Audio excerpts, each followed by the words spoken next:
인과 추론을 위해서 특히 패널 데이터를 분석할 때 픽스 이펙트의 중요성에 대해서 강조를 드렸는데 이 픽스 이펙트가 어떤 방식으로 작동하는지에 대해서 이해를 좀 더 돕기 위해서 한 가지 토이 이그젬플을 가지고 좀 더 설명을 드려볼게요.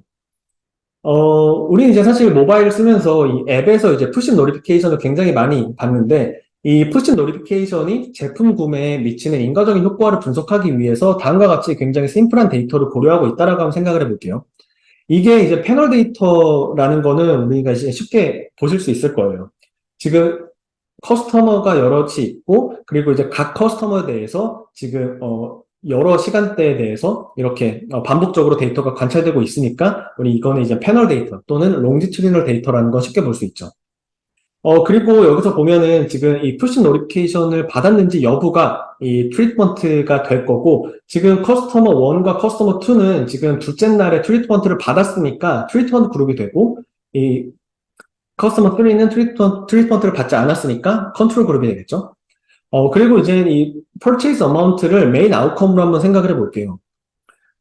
그리고 여기서 이제 제품 구매에 영향을 줄 것으로 예상되는 이 데모그래픽스, 예를 들어서 뭐 젠더, 에이지, 뭐 어드레스 이런 것들을 이제 고려를 해볼 건데 사실 여기 있는 변수들은 뭐 영원 불변하진 않을 거예요. 뭐 내년이 되면 나이도 바뀌고 또 이사 가면 뭐 주소도 당연히 바뀌겠지만 여기서 이런 타임 인베리언트하다라는 의미는 우리가 분석하는 그 기간에 한정되는 거예요.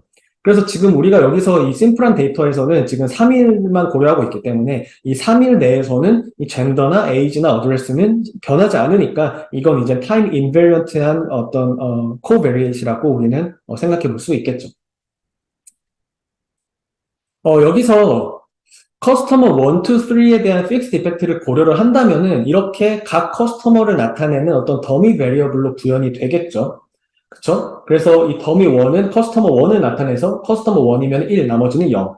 마찬가지로 더미 2는 커스터머 2면 1, 아니면 0. 그리고 더미 3는 커스터머 3이면 1, 아니면 0. 이런 식으로 이제 각 유닛에 대한 어떤 바이너리 인디케이터를 나타내는 이 더미 베리어블을 통해서 이제 픽스 디펙트를 이제 나타낼 수 있는데 사실 이 픽스 이펙트가 이 타임 인베리언트한 어떤 베리어블들을 모두 흡수한다고 얘기를 했잖아요. 사실 그 이유는 이 더미 베리어블들로 이 타임 인베리언트한 어떤 베리어블들을 100%다 설명할 수 있기 때문이에요.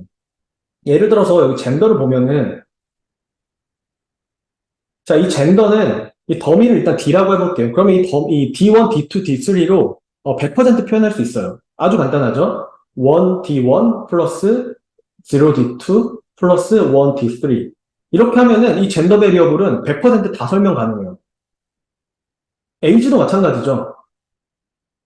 에이지도 20 D1, 21 D2, 22 D3 뭐 이런 식으로 나타내면은 이 에이지가 없더라도 이 식을 통해서 더미 베리어블로 100%다 이 표현이 가능하죠. 그러니까 이거를 이제 이 리그레션에서 이제 퍼펙트 콜 리니어하다고 얘기를 하잖아요. 결과적으로 이런 퍼펙트 콜 리니어한 이 변수들은 동시에 추정이 불가능해요. 그래서 이 유니픽스 이펙트를 넣으면은 이 퍼펙트 콜 리니어리티로 인해서 이런 변수들은 자동으로 다 누락될 수밖에 없고 그래서 이런 타임 인베리언트한 어떤 코베리어스들은 이 유니픽스 이펙트에 전부 다 흡수된다라고 이제 표현을 할 수가 있는 거죠. 뿐만 아니라 시간에 따라 변하는 타임 베링한 베리어블에 대해서도 우리는 이제 픽스 이펙트가 역할을 하는데 예를 들어서 이 지금 아웃컴인 purchase amount 같은 경우를 보면은 지금 이게 시간에 따라 변화가 있잖아요. 그런데 여기서도 보면은 타임 인베리언트한 포션이 있어요. 커스터머 1은 구매력이 높은 편이어서 베이스라인이 50이었고 커스터머 3는 중간이었고 커스터머 2는 구매력이 애초에 낮았어요. 그러니까 커스터머 1에 비해서 기본 베이스라인 구매력이 상당히 낮았던 거죠. 근데 이러한 어떤 이 타임 베링한 어떤 이런 변수들에서도 이렇게 시간에 따라 변하지 않는 타임 인베리언트한 포션은 이 픽스 이펙트에 전부 흡수가 돼요. 그래서 이렇게 서로 다른 애초에 커스텀 1, 2, 3는 애초에 이제 뭐 서로 다른 이유로 구매력이 달랐지만 이 픽스 이펙트를 통해서 이러한 어떤 서로 다른 베이스라인은 전부 다 이제 흡수를 해버리고 결과적으로 이제 모두 동일한 베이스라인에서 이것들은 이제 다 사라지니까 모두 동일한 베이스라인에서 남은 이 타임 베링한 베리에이션만 가지고 어떤 이 푸시 노티피케이션의 트리트먼트 이펙트를 구할 수 있게 되는 거죠. 이게 바로 이 픽스 이펙트가 작동되는 방식이라고 볼 수 있어요. 생각보다 간단한데, 뭐, 패널 데이터에서 뭐, 픽스 이펙트를 뭐, 당연히 뭐, 넣는 게, 이게 중요하구나, 라고 그냥 받아들일 수도 있지만, 이렇게 좀 더 디테일하게 그 작동 원리를 이해하는 게, 사실 이런 뭐, 픽스 이펙트 모델을 좀 더 이제 상황에 맞게 자유롭게 변형할 수 있는 능력을 키우는 데 사실 굉장히 중요하다고 생각을 합니다. 그런 의미에서 이 예시에 대해서 조금 더 깊이 들어가 보는 게, 또 의미가 있을 것 같아요. 우선 편의를 위해서 이 코베리에서 고려하지 않고 한번 이 픽스드 이펙트를 바로 한번 생각을 해보면은 이 픽스드 이펙트가 없을 때 일단 먼저 이 트리트먼트 이펙트가 어떻게 구해질지를 한번 생각을 해볼게요. 자, 이게 이제 푸시 노티피케이션이 트리트먼트고 이제 purchase amount가 이제 아웃컴이라고 보면은 사실 이 픽스 이펙트가 없고 또 컨트롤 베리어블이 없을 때는 이것들의 이 트리트먼트 이펙트는 가장 단순하게 트리트먼트를 받은 그룹에서의 아웃컴의 평균과 그리고 트리트먼트를 받지 않은 그룹에서의 아웃컴의 평균의 차이로 이제 계산이 되게 될 거예요. 그래서 아마 여러분들도 계산을 해보시면 지금 여기 9개의 데이터들 중에서 총 4개의 treated outcome이 있고 그리고 5개의 untreated outcome이 있죠. 그래서 이런 treated outcome의 평균과 그리고 이런 untreated 유닛의 untreated outcome의 평균을 계산을 해보면은 여러분들이 이게 이제 31이라는 거를 쉽게 계산을 해보실 수 있을 거예요. 그리고 여러분들이 이 지금 이 굉장히 간단한 이런 토익 example을 실제로 뭐 엑셀 통해서 데이터를 만들고 그거를 뭐 스타타든 아니면 R이든 파이썬이든 이런 걸 가지고 리그레션을 한번 분석을 해보세요. 그러면은 이 purchase amount를 이제 outcome으로 놓고 이제 이 push notification을 독립변수로 놓고 하면은 그 코이피션트가 31에 가깝게 된다는 거 여러분들 쉽게 보실 수 있을 거예요. 그러면은 만약에 이 fixed effect가 있다면, 즉 이런 세 개의 더미를 추가적으로 넣는다면은 결과가 어떻게 될까요? 사실 이 fixed effect는 결국에는 within group comparison을 가능하게 한다라고 했죠. 그러니까 이 지금 이 유닛 fixed effect를 넣었으니까 결국에는 커스터머 1은 커스터머 1 안에서 비교가 되는 거고 커스터머 2는 커스터머 2 안에서 비교가 되는 거고 커스터머 3는 커스터머 3 안에서 비교가 되는 거예요. 그러니까 지금 보면은 커스터머 1에서의 비교를 한번 볼게요. 여기서 보면은 지금 어차피 얘네들은 다 이제 빠지는 거니까 이 남아있는 부분을 생각하면은 평균이 지금 트리트먼트가 없을 때는 0이었죠? 그리고 트리트먼트가 있을 때는 20이니까 평균이 20이에요. 그러니까 이 지금 커스터머 1 내에서는 이 트리트먼트 이펙트가 20-0 해서 20으로 구할 수 있어요. 그쵸? 이거는 충분히 직관적으로 이해가 되시죠? 마찬가지로 생각해보면은 이게 지금 타임 인베리언트한 포션이 사라진 상태에서 생각을 해보면은 커스터머 2 내에서는 트리트먼트가 없을 때 0이었고 트리트먼트가 있을 때는 평균 30이었어요. 그러니까 평균적으로 이 커스터머 2에서의 효과는 30-0에서 30이 되겠죠. 그쵸? 그런데 이 커스터머 3를 보면은 트리트먼트를 받은 적이 없어요. 그러니까 이 커스터머 3 내에서는 이 트리트먼트를 이펙트를 계산을 할 수가 없죠. 왜냐하면 트리트먼트를 받은 적이 아예 없으니까. 그러니까 결국에는 커스터머 1과 커스터머 2에서의 within unit comparison만 가지고 이게 계산이 되고, 결국에는 이것과 이것의 평균값인 25가 이제 실제로 이 fixed 이펙트가 있을 때의 어떤 트리트먼트 이펙트라고 볼 수 있어요. 마찬가지로 이것도 이제 리그레션을 통해서 세 개의 이 각 유닛에 대한 더미 베리어블을 여러분들 고려를 하시면은 그 코에피션트가 25가 되는 거를 여러분 쉽게 확인하실 수 있을 거예요. 근데 중요한 건 그러면 여기서 제가 강조를 하고 싶은 부분은 지금 유닛 픽스 이펙트가 들어간 상태에서 트리트먼트 이펙트를 구하는 데 있어서 이 컨트롤 그룹은 아무 역할을 하고 있지 않아요. 이걸 여러분들 보시기 위해서 이 untreated 유닛을 제외하고, 즉 여기서 커스터머 3를 제외하고 한번 이 리그레션을 분석을 해봐도 결과가 어떻게 나오는지를 보고 여기 있는 값들을 여러분들이 임의로 막 랜덤 밸류로 막 바꿔보세요. 그러니까 이게 만약에 이 커스터머 3가 이 트리트먼트 이펙트를 추정하는데 영향을 미친다면은 이게 값들을 막 바꾸고 나면은 이게 분명히 변화가 있어야 되잖아요. 물론 이게 스탠다드 에러를 수정하는 데는 변화가 있어요. 왜냐하면 그게 뭐 디그리 오브 프리덤이나 아니면 이런 여러 가지 요인, 어떤 통계적인 속성에 좀 영향을 미치니까 이 스탠다드 에러를 계산하는 데는 영향이 있지만 그 코이피션트를 구하는 데는 아무런 영향이 없다라는 걸 여러분도 확인하실 수 있을 거예요. 이게 바로 이 픽스 이펙트가 이 위딘 그룹 컴패리즌이라는 걸 확인할 수 있는 가장 어떤 직관적인 예시지 않을까 싶어요.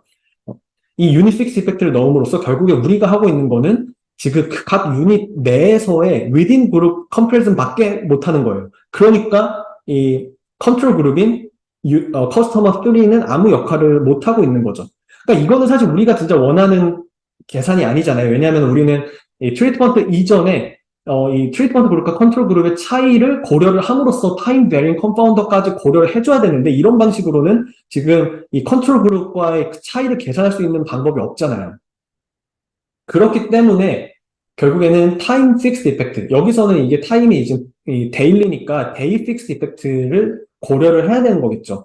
여기서도 마찬가지로 데이 픽스 이펙트는 여기서 이제 3일이니까 총 3개의 추가적인 더미 베리어블이 있어서 이 데이 1이면은 1, 나머진 0. 그리고 또 데이 2면은 1, 나머진 0. 또 데이 3면은 1, 나머진 0. 이런 식으로 이제 3개의 추가적인 어떤 더미가 들어가겠죠. 그렇게 분석을 해보면은 어떻게 분석이 될까요? 그때야 비로소 우리가 이제 우리가 진짜 의도하는 어떤 그런 비교가 가능할 거예요. 무슨 말이냐면은 만약에 우리가 이렇게 데이 픽스 이펙트를 넣은 상황을 보면은 컨트롤 그룹을 비교할 수가 있어요. 그래서 지금 이 커스터머 1은 이 트리트먼트 그룹이고 커스터머 3는 컨트롤 그룹이죠. 그래서 이 데이 픽스 이펙트를 넣음으로 해서 이게 얘네들이 이게 이제 within 그룹뿐만 그러니까 within 유닛뿐만 아니고 이제 within 타임 내에서도 비교가 가능해지는 거죠. 그러니까 지금 이 커스터머 1에서 트리트먼트를 받기 이전의 차이가 이제 비교가 돼요. 얘네들은 있는 다 빠지는 거고 어차피 그 유닛 픽스 이펙트에서. 그래서 계산해 보면은 트리트먼트를 받기 이전에 그 커스터머 1과 커스터머 3의 차이는 0-0이죠. 그쵸? 그러니까 이거 대비해서 트리트먼트를 받은 이후에 그 차이가 얼마나 더 추가적인 어떤 변화가 있었는지를 우리 분석할 수 있게 되는 거예요. 그래서 뭐 평균적으로 보면은 얘는 평균 20이었고 평균적으로는 평균 마이너스 15잖아요. 그러니까 결국에는 마이너스 15. 이렇게 이제 계산할 수가 있는 거죠. 그러니까 그냥 커스터머 1 내에서 비교뿐만 아니고 커스터머 3, 그러니까 컨트롤 그룹 대비해서 실제로 트리트먼트 있기 전에 변화 차이가 이 정도였는데 트리트먼트 이후에는 차이가 이만큼이 됐으니까 이제 그 대비해서의 그만큼의 효과 차이가 이 트리트먼트 이펙트가 될 수 있다라고 계산이 되는 거죠. 그래서 커스터머 1의 트리트먼트 이펙트는 35예요. 동일한 방식으로 이제 커스터머 2의 이제 트리트먼트 이펙트도 계산할 수 있겠죠. 여기서도 보면은 트리트먼트를 받기 이전에 어떤 그 차이는 이렇게 0-0으로 볼 수 있고 그 이후에는 여기는 평균이 이제 30이니까 그리고 평균 아까 마이너스 15였으니까 30 마이너스 15를 계산을 하면은 이거는 45가 되겠죠. 그쵸? 그리고 커스터머 1과 2는 사실 서로 비교가 되지 않을 거예요. 왜냐하면은 사실 얘네들은 이게 트리트먼트를 받은 시점이 동일하니까 사실 서로 상쇄가 될 수밖에 없어요. 그러니까 커스터머 1과 2를 비교를 하는 상황은 이런 식으로 비교가 되거든요. 커스터머 1이 일단 먼저 트리트먼트 그룹으로 되고 커스터머 2가 컨트롤 그룹 취급이 되는 거죠. 그러면은 이게 보면 지금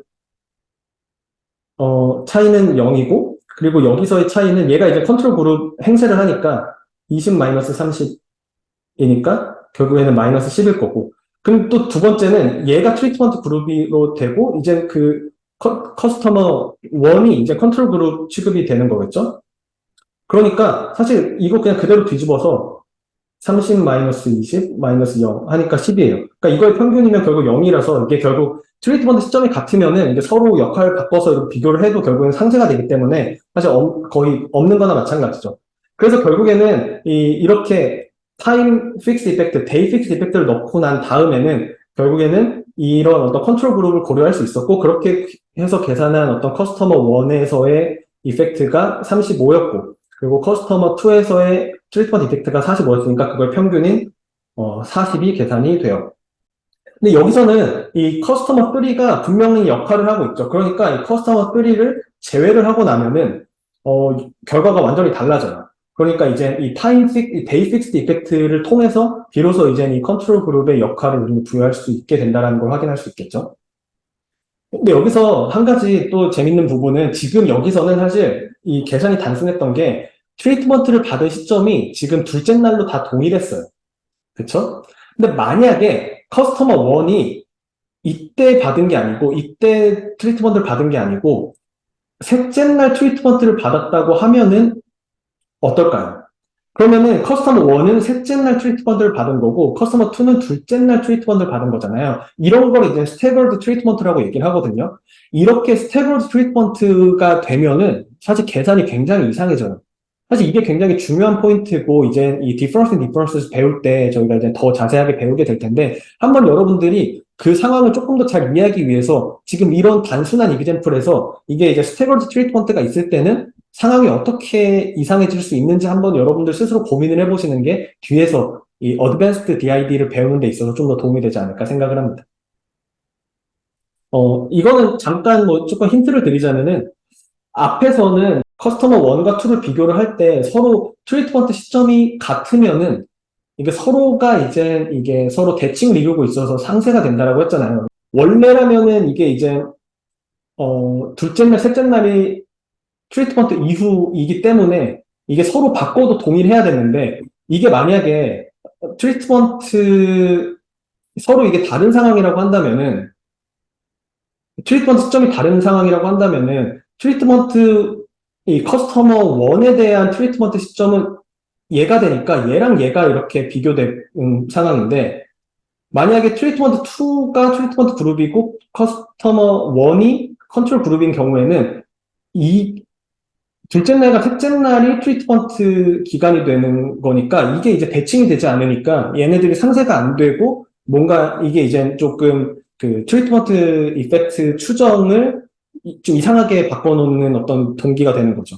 그래서 이런 부분에 대해서 한번 생각을 해보시면은 이 뒤에서 이제 스태거드 트리트먼트가 이제 왜 중요하고 이때는 이제 어떤 방식으로 이거를 이제 고려해야 되는지 여러분들 조금 더 잘 이해할 수 있지 않을까 생각을 하고요. 앞서 설명드린 그 토이 이그샘플에 대해서 한번 이렇게 간단하게 이제 엑셀로 데이터셋을 만들어서 한번 스테타로 이거를 한번 분석을 해볼게요. 그래서 이제 제가 설명드린 대로 과연 결과가 그렇게 나오는지를 확인을 해봄으로써 이 패널 데이터에서 픽스 이펙트가 어떤 식으로 작동을 하는지를 조금 더 잘 이해해 볼 수 있지 않을까 생각을 합니다. 자, 그래서 이거는 슬라이드에 나타나 있는 그 데이터를 그대로 그냥 붙여넣기를 한 거고요. 여기서 이 purchase amount를 outcome으로 놓고 push notification을 이제 독립 변수로 놓고 일단은 fix effect 없이 한번 리그레션을 돌려볼게요. 그러면 스태타에서는 다음과 같이 간단한 이 코맨드를 통해서 돌려볼 수 있겠죠. 결과를 보면은 우리가 앞서 이제 설명드린 대로 이 트리트먼트 이펙트 그 코에피션트는 31로 계산되는 걸 알 수 있어요. 사실 이거는 여러분들 이제 쉽게 매뉴얼리 이제 계산을 해볼 수 있는데 이 코베리에이트나 픽스 이펙트가 없을 때는 단순히 이 트리티드 아웃컴의 평균과 언트리티드 아웃컴의 평균으로 계산이 돼요.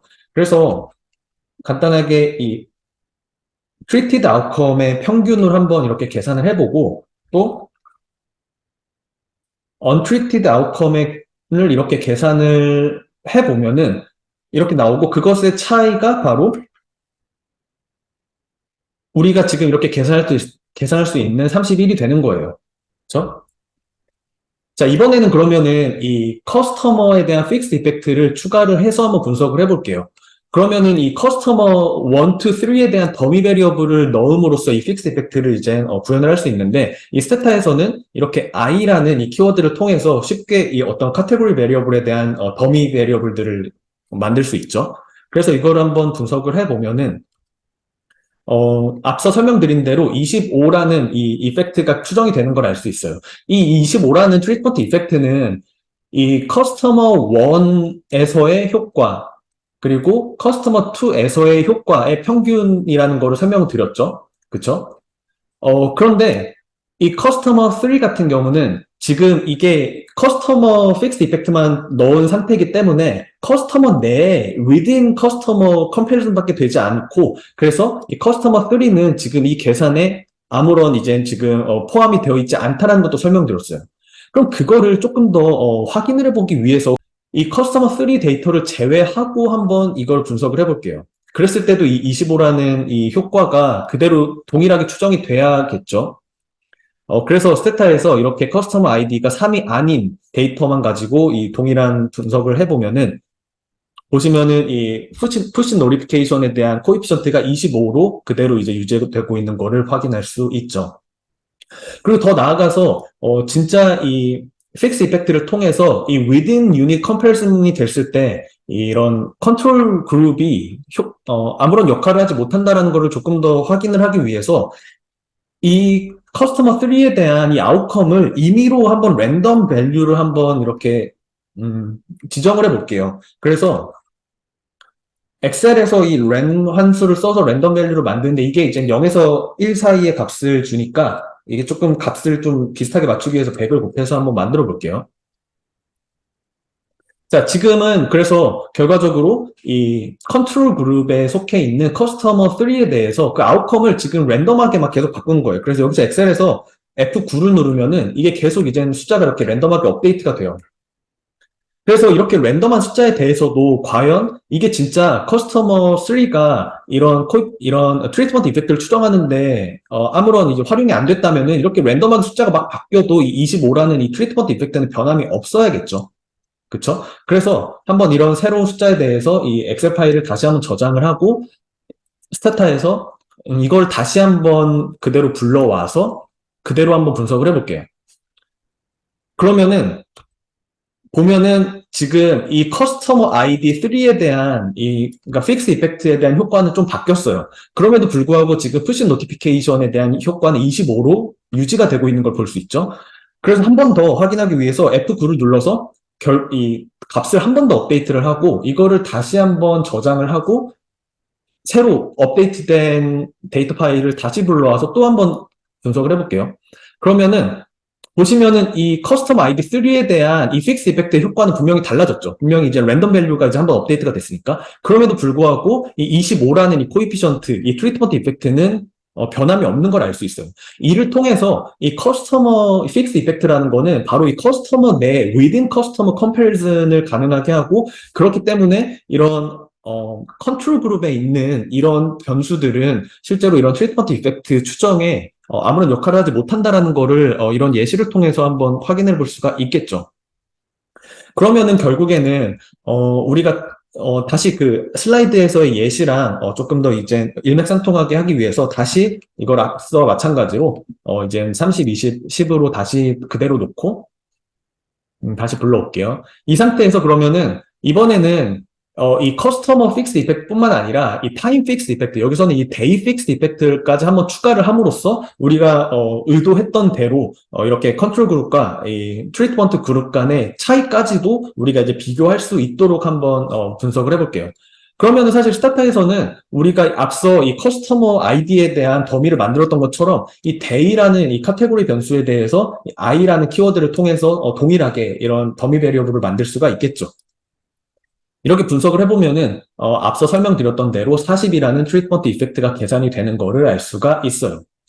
여기서는 지금 이 타임 픽스 이펙트를 넣었기 때문에 이제는 이 컨트롤 그룹이 중요한 역할을 해요. 왜냐하면은 같은 시간대 내에서 이 트리트먼트 그룹과 컨트롤 그룹의 차이까지도 이제는 고려를 하는 거니까요. 그래서 다시 앞서의 그 랜덤 베리어블을 다시 살려가지고 다시 저장을 한 다음에 한번 이 타임 픽스 이펙트가 들어있는 상태에서 추정을 다시 한번 반복을 해볼게요. 만약에 이 커스터머 아이디 3가 효과가 없었다면 이 40이 유지돼야 될 테지만 이게 만약 역할을 하고 있다면 이게 크게 달라지겠죠. 그래서 이걸 엑셀 파일을 다시 저장을 하고 다시 불러와서 이거를 돌려보면은 결과가 굉장히 크게 달라지죠. 왜냐하면은 지금 컨트롤 그룹의 밸류가 크게 달라졌으니까요. 한 번 더 F9를 눌러서 한 번 더 업데이트를 하고 저장하고 스타타에서 새로 불러와서 다시 분석을 하면은 또 결과가 크게 달라지는 것을 알 수 있죠. 이를 통해서 이 Fixed Effect라는 게 이 Within Group Comparison을 가능하게 하고 또 패널 데이터에서 이렇게 효과적으로 인과 추론을 하기 위해서는 이런 Unit Fixed Effect뿐만 아니라 이런 Time Fixed Effect까지 추가하는 게 굉장히 중요하다라는 거를 이러한 어떤 토익 example을 통해서 한번 확인해 볼 수 있지 않을까 생각을 합니다. 지금까지 이 패널 데이터에서 인과 추론을 위해서 픽스 이펙트가 중요하고 또 어떤 방식으로 작동하는지에 대해서 설명을 드렸는데 사실 이 픽스 이펙트는 이 유닛이나 어떤 타임에 대해서만 정의할 수 있는 건 아니고 어떤 그룹에 대해서도 정의할 수 있고 이를 통해서 어떤 그룹에 대해서도 within group comparison을 가능하게 하는 어떤 굉장히 강력한 도구라고 볼 수 있어요. 그래서 이걸 가장 잘 설명하는 어떤 굉장히 좋은 예시가 있어서 그걸 예시를 이제 설명하고 있는 영상을 먼저 보도록 할게요. Let's compare private school graduates with those who attended public schools. Private university grads differ in a number of ways. For example, they have higher SAT scores. Attendees of private universities score 120 points higher on average. These SAT stars sport orange sweatshirts. Private university grads also come from wealthier families, 13% higher than public university students. The rich kids have green pants. It would seem that public-private comparisons are not apples to apples. Perhaps their 14% wage gain is caused by pre-existing differences in earnings potential rather than by private university attendance. Like many who have walked before us in search of causal knowledge, we are waylaid here by selection bias. Selection bias misleads us into interpreting naive comparisons as causal effects. Here we see selection bias tricking us by directing traffic. Those with higher test scores go to the left, towards private universities. Those with lower family incomes go to the right, towards public universities. Public-private comparisons have causal force only when the groups compared are otherwise identical on average, for then we can happily say ceteris paribus. But private schools are typically more selective and more expensive than their public university counterparts. So those going left are not comparable to those going right. This is how selection bias bewitches us. Although colleges really do select their applicants, the term selection bias refers to any comparison plagued by systematic differences between groups other than the difference we're focused on. When the groups being compared differ in many ways, we've lost ceteris paribus. Selection bias is the principal enemy facing metrics students and metrics masters alike. Our 5 most important weapons in the fight against it are the Furious 5 of econometrics. The Furious 5. Selection bias is insidious and pervasive, but our weapons are powerful, for we do not need to ensure that the individuals to be compared are identical. We don't need virtual clones. Rather, we need only ensure that the groups compared be the same on average. Our most powerful weapon, strong and dependable, is random assignment of group membership. Imagine a secret experiment in which applicants to public and private colleges are randomly assigned to attend one or the other. Seems only fair, and maybe we'll learn something from this too. In the interest of science, I have proposed such an experiment at MIT, where I teach econometrics. I'd like to replace our skilled but well-paid admissions officers with a coin toss. Random assignment of college admission ensures that when it comes to cross-school comparisons, ceteris is paribus on average. Unfortunately for science, I have not yet convinced MIT admissions to replace its staff with a stack of pennies. As we'll discuss later, random assignment is often impossible or impractical. So we must look for practical and inexpensive strategies that have the same ceteris paribus-inducing power as random assignment. Kamal, where should we look? I don't know. If we could somehow control for... Correct. Metrics masters are control freaks. We implement statistical strategies that make the groups choosing different paths as similar as possible. Rather than simply comparing wages of public and private alums, we look within sets of alumni that have similar ability and background. Within these sets, we make public-private comparisons, but not across them. This strategy moves us one giant step closer to ceteris paribus and apples-to-apples comparisons.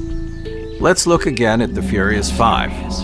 Our principal tool in the struggle for control is regression. Regression is a neat way to compare two groups while simultaneously holding many differences between those in the groups fixed.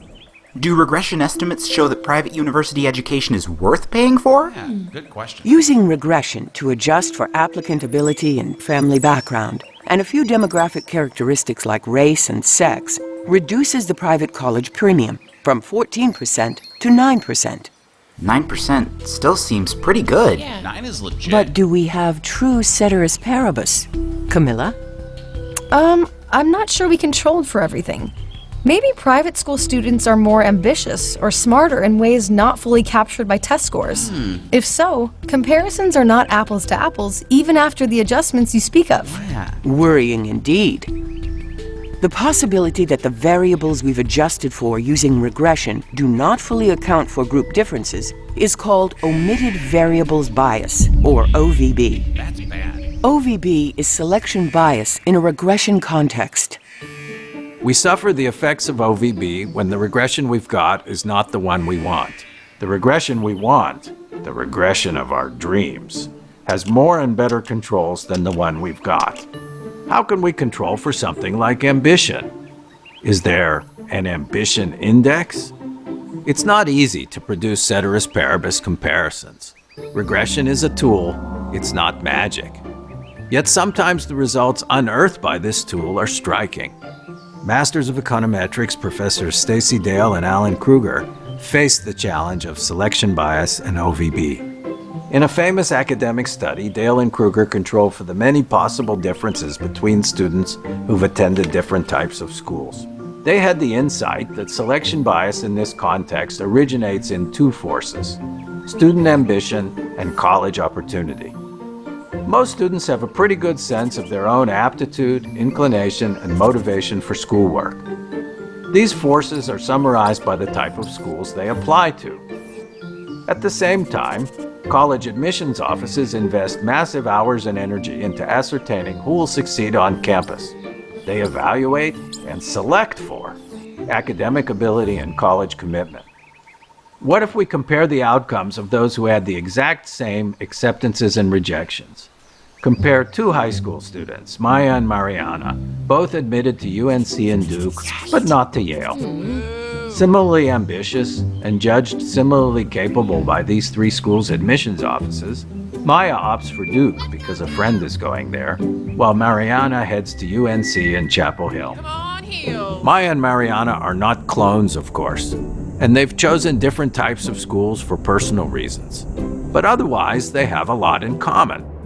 The personal factors that drive them to choose between the schools on their menu might not be closely related to their future earning power. Pooling many such comparisons moves us one giant step closer to ceteris paribus. Remarkably, a regression model that controls for the sets of schools to which applicants have applied and been admitted shows almost no difference in earnings between public and private graduates. In other words, averaging over a large number of Maya to Mariana type comparisons, the private school premium falls to nothing. Maya might have enjoyed her expensive Duke education, but on average, at least, students like her will do no better in the labor market than comparable public school peers. That's quite a change from our initial 14% earnings gap favoring elite school alumni. Regression has the power to turn a clouded statistical night into a clear causal day. But you'll need to know a little more before you can regress with skill and confidence. 앞선 영상에서 이 프라이빗 컬리지 프리미엄에 대한 연구 사례를 소개하고 있는데, 사실 우리나라 같은 경우는 뭐 공립대학이나 사립대학이 사실 차이가 거의 없잖아요. 근데 미국 같은 경우는 사실 등록금에서부터 뭐 클래스 사이즈라든지 이런 것들이 굉장히 차이가 심해요. 그래서 과연 비싼 등록금을 내고 사립대학에 진학을 하는 게 도움이 될지에 대해서 사실 굉장히 관심이 많았고 그에 대한 연구들도 굉장히 많아왔죠. 그런데 사실 이게 인과관계를 분석하는 게 굉장히 어려운 세팅이에요. 왜냐하면 당연히 뭐 학생들의 미래를 담보로 우리가 무작위 실험을 하기도 어렵고 또 비싼 사립대학을 진학하는 학생들과 상대적으로 저렴한 주립대학을 선택하는 학생들은 여러 요인에서 사실 비교 가능하지 않을 거라는 걸 우리가 쉽게 예상 가능하죠.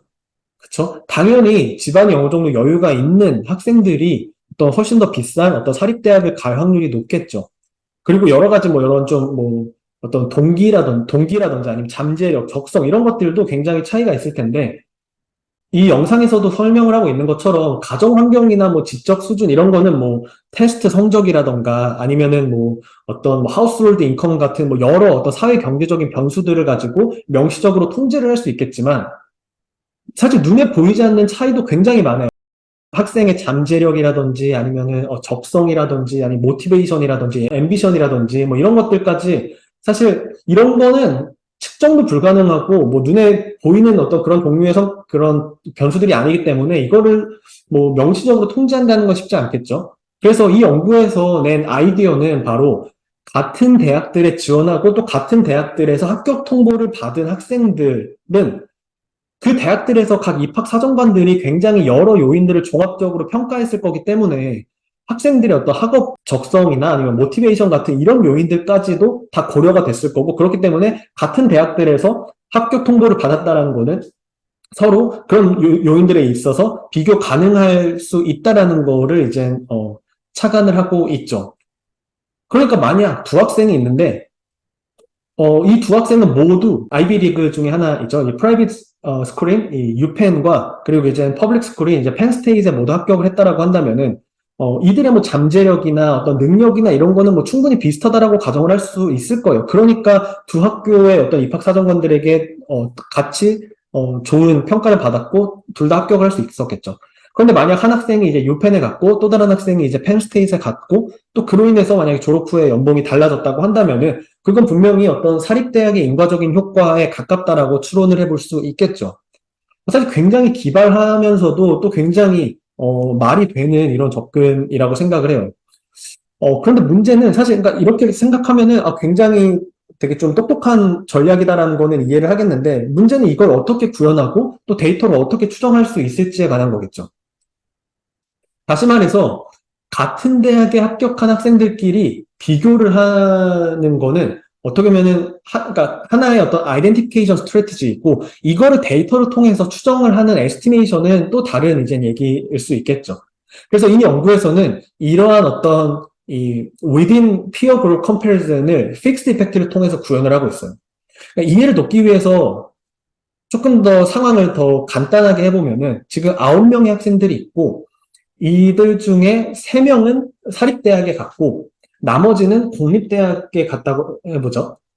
주립대학에 갔다라고 한번 해볼게요. 그리고 이들의 졸업 후에 연봉을 이제 비교를 하게 될 텐데 지금 사립대학과 공립대학 학생들의 연봉 차이를 단순 계산을 해보면 아까와 마찬가지로 이렇게 단순 계산을 해보면은 지금 이렇게 이 사립대학 학생들의 연봉과 공립대학 학생들의 연봉의 차이는 12,500불이었어요.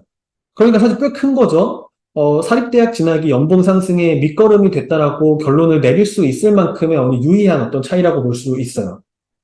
그런데 사실 이런 비교가 이제는 인과 추론을 위해서 적절하지 않다라는 걸 우리 충분히 예상해 볼 수 있는데 왜냐하면 이 지금 간단한 예시에서도 지금 이렇게 만약에 비교가 가능하려면은 이 두 그룹이 서로 여러 가지 요인에서 비교가 가능을 해야 될 텐데 이 학생들은 뭐 ability나 뭐 aptitude, motivation 이런 것들이 지금 서로 다르잖아요. 그러니까 이런 것들을 이제 또 관찰이 가능하다면은 문제가 좀 덜해요. 왜냐면은 이거를 이제 데이터로 모아서 이걸 이제 통제 변수로 이제 포함을 하면 되는데 이러한 요인들은 사실 관찰 가능하지 않다라는 게 더 큰 문제겠죠. 근데 이때 만약 같은 학교에 합격한 학생들을 이제 피어 그룹이라고 하고, 이 피어 그룹 내에서는 이 어빌리티나 애프티튜드 그리고 이제 이 모티베이션이 같다라는 가정을 한다면 어떨까요? 그러면은 만약에 이 그룹 내에서 이 서로 어빌리티나 애프티튜드나 모티베이션이 같은 이 그룹 내에서만 비교를 하면은 그래도 조금 더 합리적인 어떤 비교를 통해서 인과 추론을 할 수 있겠죠. 그러니까 그런 가정 하에서 결국에는 그걸 구현하는 게 바로 이 피어 그룹 픽스 이펙트라는 거예요. 그래서 이 피어 그룹 픽스 이펙트는 이제 다음과 같이 이게 지금 어떤 유닛이나 아니면 타임에 대한 픽스 이펙트가 아니더라도 그 그룹을 나타내는 인디케이터인 이 더미 베리어블을 통해서 이렇게 나타낼 수 있는 거죠. 그래서 뭐 스튜던트 1, 2, 3는 이 주립대학인 UNC와 사립대학인 듀크에 동시에 합격했는데 지금 첫 번째 학생은 이 사립대학의 듀크에 간 거고 나머지 학생은 UNC를 간 경우죠. 그럼 적어도 이 세 학생들끼리는 비교 가능하니까 이 안에서만 비교를 해보자는 거예요. 그러니까 앞서 이 픽스 이펙트가 이 within group comparison을 가능하게 한다라고 설명을 드렸는데 여기서도 그대로 적용될 거예요. 서로 다른 티어 그룹들 간의 차이는 바로 이 픽스 이펙트에 모두 이제 흡수가 될 거기 때문에 결과적으로 이 피어 그룹 내에서의 차이만 가지고 이제 분석을 할 수 있게 되는 거겠죠. 그래서 이렇게 각 그룹 내에서의 이 학생들과 이 사립대학 학생들과 공립대학 학생들의 졸업 후 연봉을 서로 비교해서 평균을 내봤더니 그 차이가 미비했고 실제 이게 이 연구의 결론이기도 해요. 그러니까 이런 예시를 통해서 이 픽스 이펙트에 의한 어떤 within group comparison이 어떻게 작동하고 그게 실제로 약간 매칭이랑 유사한 논리로 작동되고 있다는 것도 쉽게 확인해 볼 수 있고 그래서 실제로 이 논문의 저자들도 이러한 모델, 이러한 접근을 이 within matched applicant model이라고 부르고 있죠. 정리를 해보면 픽스 이펙트는 이렇게 within group comparison을 가능하게 만드는 굉장히 강력한 도구이고 경우에 따라서는 굉장히 유용하게 응용될 수 있다는 것을 이번 예시를 통해서 확인해 볼 수 있지 않을까 생각을 합니다.